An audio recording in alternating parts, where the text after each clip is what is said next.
دلته په ګردیز کې د سویل ختیځ زون پکتیا، پکتیکا او خوست ولایتونو د زدران قوم مشران او ځوانان له حکومت څخه د حق غوښتنې په موخه راټول شوي او وایي په تیرو شاوخوا شلو کلونو کې یې د زدرانو سیمو ته حکومت د رغونې، پوهنې او امنیت برخه کې پام نه دی کړی.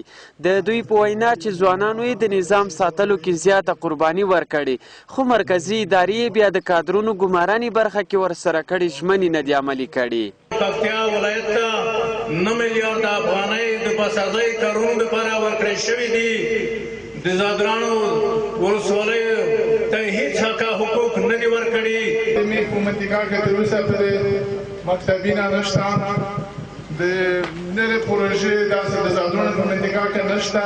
که چیرې د زادرانو ستونزې تاسې ونه منلې او د زادرانو ستونزې مو حل نه کړې، یوازې خوست، پکتیا، پکتیکا، لوګر نه، انشاءالله چې موږ به تر هر کال موږ به تر مرکزي در ورسېږو. په ولسي چارو کې د ولسمشر سلاکار اعتبار خان زدران د خلکو نیوکې پر ځای وبللې او ژمنه یې وکړه چې د حل په موخه به د زدرانو شته ستونزې او غوښتنې د حکومت له رهبري سره شریکې کړي.